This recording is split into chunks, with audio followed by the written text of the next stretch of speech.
Hello, and welcome to this Analyst Angle discussion. I'm Bob LaLiberte, Principal Analyst with theCUBE Research. And today we're diving into one of the most relevant topics in enterprise IT, and that is how AI is reshaping IT operations and observability. And joining me is Shailesh Manjrekar, Chief AI and Marketing Officer at FabrixAI. And for those of you who may not know, FabrixAI recently rebranded from Cloud Fabrix and is developing solutions incorporating agentic AI for IT operations. Their platform brings together data, automation, and AI fabrics to deliver intelligent agents that can help enterprises cut through the noise, accelerate problem resolution, and achieve some real business outcomes. So thanks for joining us, Shailesh. It's a pleasure to be on your show. Thanks for having me. Yeah, absolutely. I think we're going to have some fun today. Certainly, we'll make sure we're going to explore what it is you're doing in the market, what differentiates you, how your AI agents actually work, and also cover some of the benefits I think that your customers are realizing. So with that, why don't we get started? The AI ops and observability market is a pretty crowded space. I'm wondering if you could explain to everyone how FabrixAI agentic AI platform differentiates itself from maybe some of the traditional AI ops and automation tools that are out there, and what unique problems it's solving for enterprise IT teams. Yeah, no, I think that's the great question, Bob, right?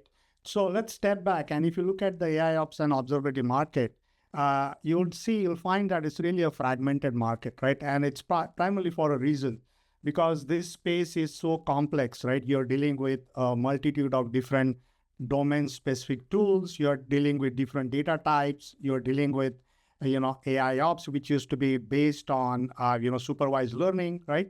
But more importantly, the last mile problem was kind of an inhibitor for where we were, right? And what I mean by that is still the kind of practitioner had to kind of bring in his expertise when he's analyzing the dashboards, when he's looking at tickets and so on and so forth, right? So the last mile action was still not automated, right? Or you are not leveraging AI for that. And that was a problem. So that's kind of the first phenomena.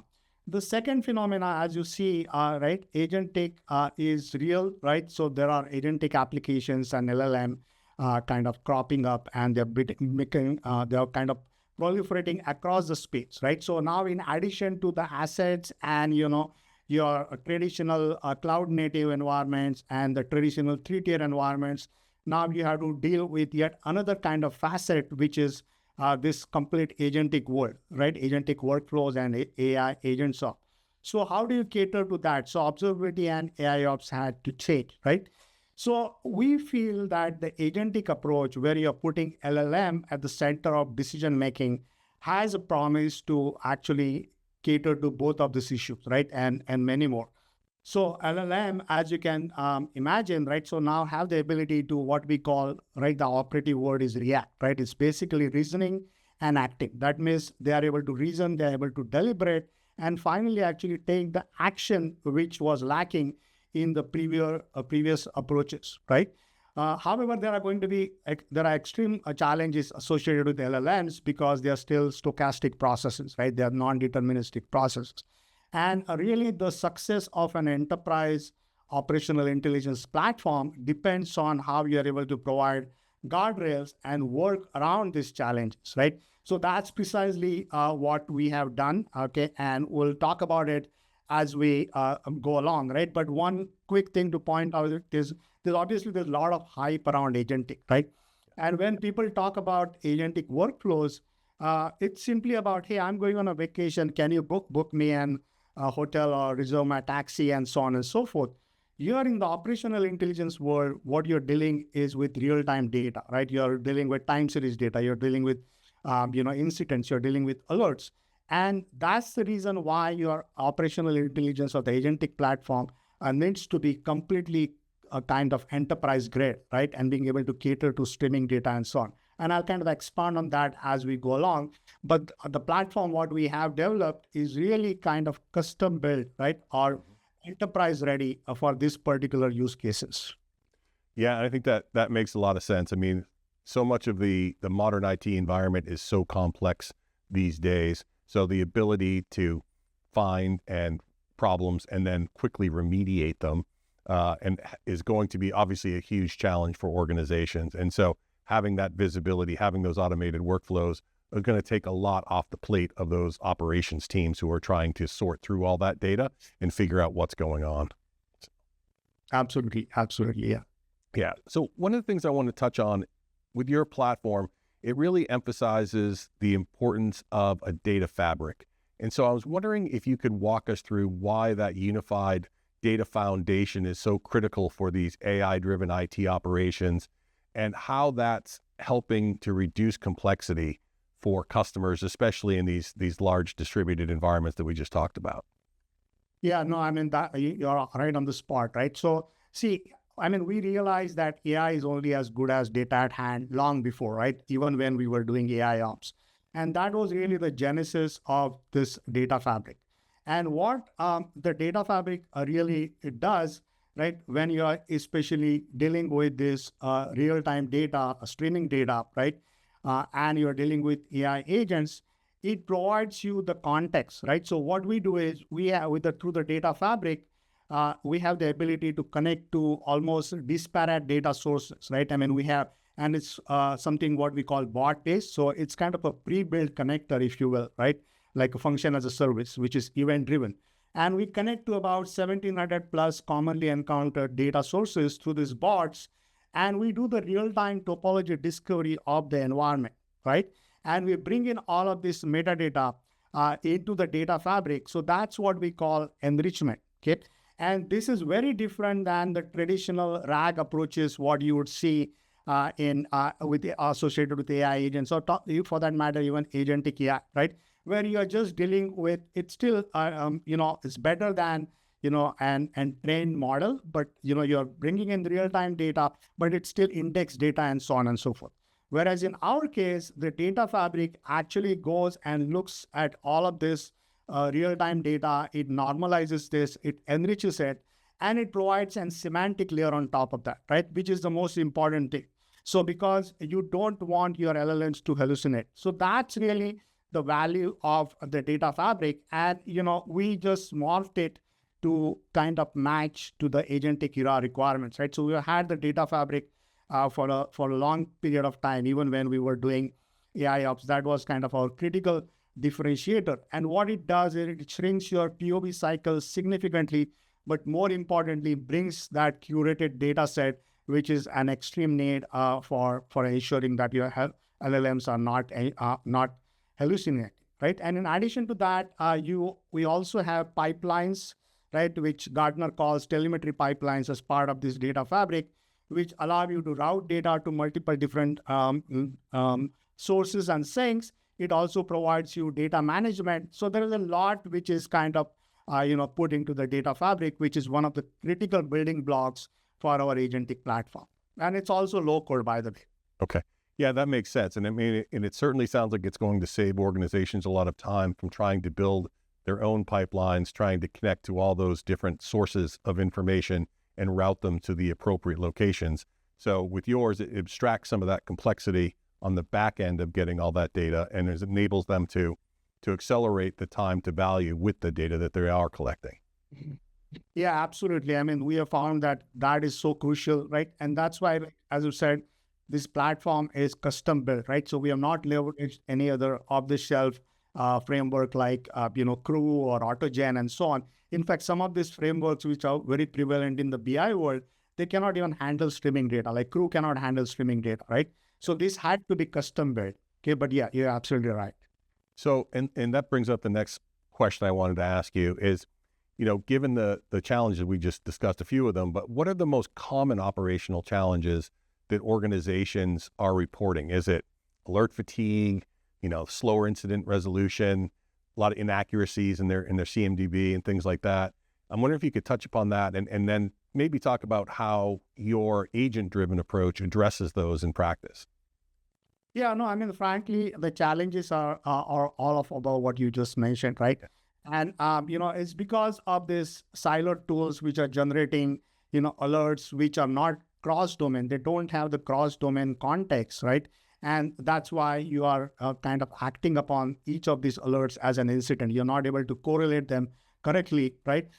Even for that matter, as I said, the advent of agentic right now, it kind of brings in a very different challenge. For example, the traditional practices like ITIL, which all of us are used to, or SSCM, right? A services asset configuration management, right?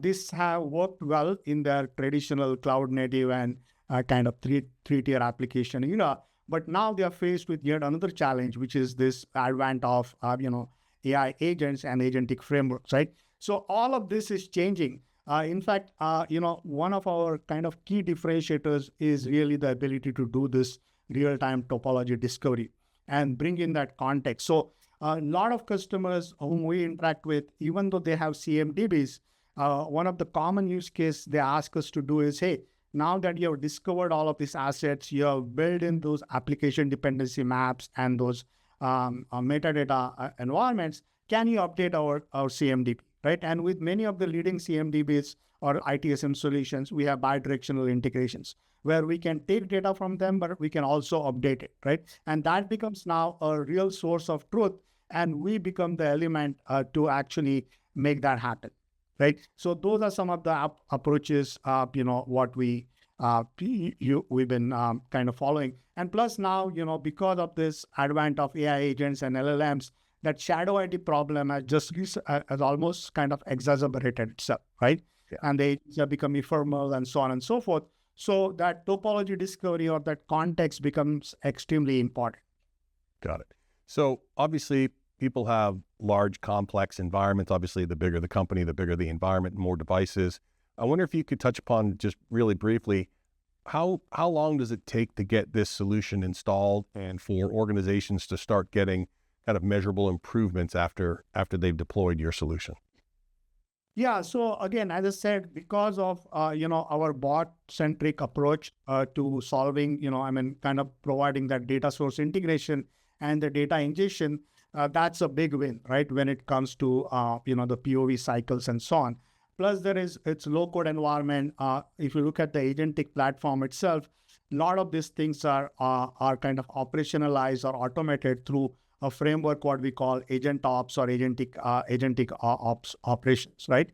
And that's kind of the major kind of contributor into how customers are quickly able to kind of get to the value, right? But to be frank with you, right? I mean, this is all so new, right? Trust is obviously a very important aspect, right? So you got to be able to build customer trust. So most of the improvements to begin with, we see from a productivity perspective, right? That, okay, what your practitioners were able to do, you are now able to do them to the LLMs, right? And you're training those LLMs as we go along. You are evaluating them. You have, feedback loops. You have, performance evaluations and so on.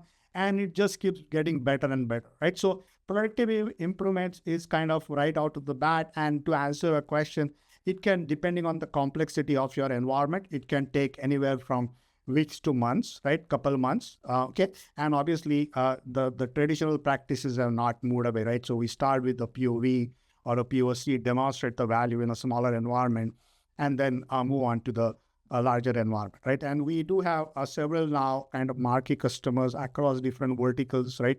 In healthcare, in automotive, in telco and service provider environment, where the environment tends to be extremely complex, as you can imagine. If you have different domains, right? You have RAN, you have campus, you have optical, you have mobility, right? And because of our heritage being from a networking world, those are some of the use cases and customer environments where we are able to kind of excel ourselves. Yeah, no, that makes a lot of sense. It's pretty consistent with what I hear. I mean, one of the things everyone needs to keep in mind is this is more than just technology, right? There's also the process and cultural aspects of it. And that I refer to it as that time to comfort with the technology. No one's going to blindly turn on a fully automated response system until they have validated it in their environment and they know it's going to be delivering the appropriate responses, because first and foremost, while you want to be able to improve and do all those things, you need to make sure you're operational and this doesn't cause anything to come down or make a change that's going to cause an outage. So completely understand that there's going to be a variation depending on that company's adoption and their attitudes towards AI and how quickly they can validate it. Speaking of AI, right, and agentic AI, as you said, that's sort of like the hot new thing right now. I'm wondering if you could walk us through how your AI agents work, how they're built, governed, and become ultimately trusted, and what guardrails you've put in place to ensure that reliable and safe automation of these IT workflows. Yeah, so I think, as a simplistically put, what we do is we leverage AI agents to, monitor, obviously, and observe the AI agents themselves, right?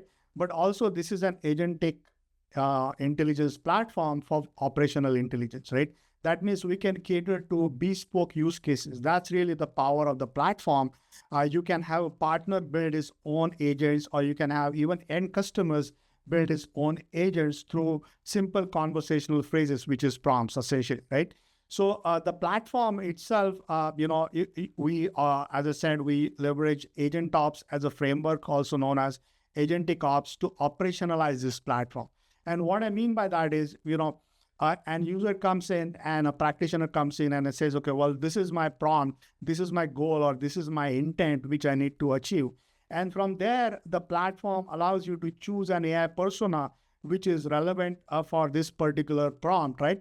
And the reason why we have personas is that's a level of guardrail, right? That, a persona which is a level 3 engineer will have a separate set of access to tools and data sets than, say, a CIO, right? Who doesn't need all those tools, right? And when I say tools, I'm talking about MCP tools, right? So the personas is a very important kind of a construct to provide that guardrails. But once you have chosen that persona, we look at, hey, does there a tool set exist, right? And I'm again talking about MCP tool set to solve this particular prompt, right? If not, we can create a tool set dynamically. That's one other differentiator what we have in our MCP server. So our MCP server is data driven. That means you can dynamically create a tool set. We provide a YAML file where you can provide the necessary inputs and you have a new tool set created. From there, the next step is to create a prompt template because, as I said, LLMs are kind of, non-deterministic. So you got to be able to provide them some guidance when you are kind of providing them almost 200 MCP tools, right? And again, as much as I want to stress on this, right? So as much as there is promise of LLMs and agentic, right? There are also challenges, but the promise is humongous, right? I mean, it's really transformational if you think of MCP itself. So earlier, we used to have this if, then, and else statements in our logic. Now what you're doing is you're taking this MCP tool sets or the tools, right? Which is kind of a manual and handing it over to the LLM and saying that, hey, this is the goal I want to achieve. You figure out what are the right tools you want to use to solve that problem, right? And that's kind of transformational, right? But having said that, you also need to ensure that there are no hallucinations, and that's where the prompt templates come in, right? So you provide some level of determinism to that LLM. So that's the prompt template. Then we also provide your copilot where you can test these prompts, right? Ensure that, hey, underlying stack is kind of responding to the way you want it. And then we take it to the Agent Studio, where based on this conversation, we are automatically able to provide this drag and drop agent, right? So that's, again, very powerful. And you can watch all of this in a recent demo, which I put together for ITIL and SSCM, right? And then the last step is you get into this operational aspects of those agents, right? You are doing performance evaluation, you're retiring these agents, and so on and so forth. So Agent Ops is the primary framework through which we operationalize our platform, right? And you probably must have heard Jensen talk about this recently, that, hey, pretty soon all the IT departments are going to be HR departments, right? Because like what HR departments do, IT departments are going to onboard agents, they're going to kind of performance evaluate agents, they're going to retire agents, and so on and so forth. So we are literally on a cusp of a new era, if you will, right? Bob, hopefully that made sense here. Yeah, no, absolutely. And one of the things that seemed pretty clear throughout that is that organizations and the operations team, they're not going to need a PhD in AI to do this. Just having conversational skill sets and basic knowledge will enable them to bring up these agents and train them and do what they need to get the information they need. Absolutely, absolutely. I mean, that's the transformational part, right? Yeah, And yeah, we see a lot of promise in this. absolutely. Cool. So we've talked a little bit there about digging down into the technical side. I'm wondering if we can shift gears and look more on the business side and the business outcomes that your customers have achieved. So I'm wondering if you could maybe cover off, and I understand you can't mention customer names, but how are you measuring success in customer deployments, and what type of outcomes are your customers who are deploying the technology achieving?